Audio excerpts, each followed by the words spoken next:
Alright, let's settle this once and for all. Why do I have to put my phone on airplane mode every time I fly? It's a question that's crossed the mind of almost every traveler, whether you're a frequent flyer or just taking your first trip. You're buckled in, ready for takeoff, and suddenly, the announcement comes on. Please switch all electronic devices to airplane mode.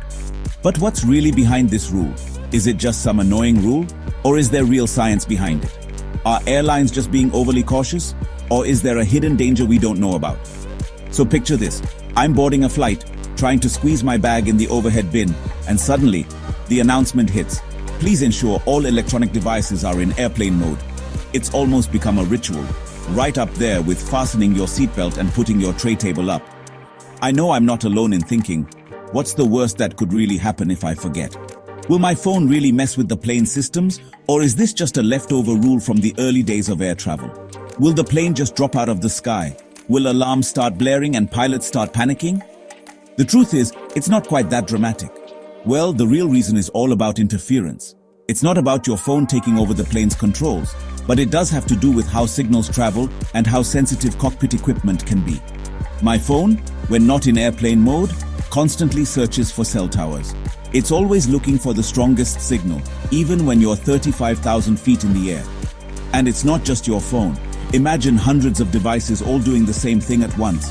In the air, that signal gets supercharged, jumping from tower to tower at lightning speed. Your phone is basically shouting, "Where's the nearest tower?" over and over. And it's doing it at a much higher power than usual because it's so far from the ground. Multiply that by every phone on board, and you've got a lot of electronic noise. Now, according to pilots and aviation experts, this doesn't exactly make the cockpit explode, but it can cause a pretty annoying buzzing sound in the headsets used by pilots and the crew. That interference can be distracting, especially during critical moments. Imagine I'm a pilot, locked in during takeoff or landing, which by the way are the most critical parts of any flight. These are the moments when pilots need to be laser-focused, listening for every instruction from air traffic control. Suddenly, instead of hearing clear instructions from air traffic control, I hear a weird buzzing in my ear. Not ideal, right? Even a split-second distraction can make a difference when you're guiding a massive jet through the sky. Those few seconds could make a huge difference because pilots need to catch every single word, every update on altitude, speed, or flight path.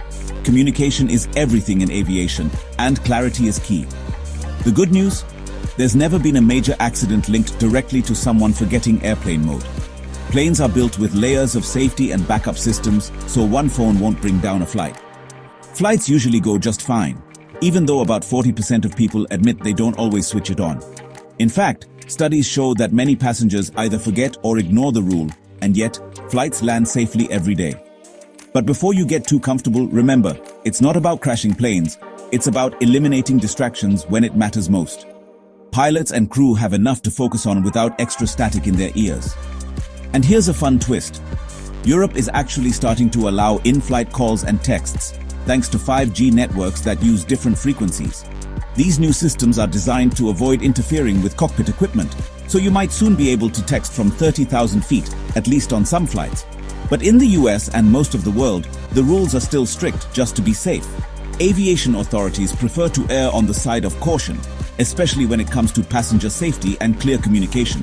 So the next time you hop on a plane and think airplane mode is just a suggestion, remember, it's more about helping the crew focus and less about stopping a disaster. It's a small step that helps keep the skies a little bit safer and the pilots a lot less distracted. I'd say that's worth the 2 seconds it takes, right? Plus, it's a great excuse to unplug, relax, and enjoy the flight. Maybe even look out the window for a change.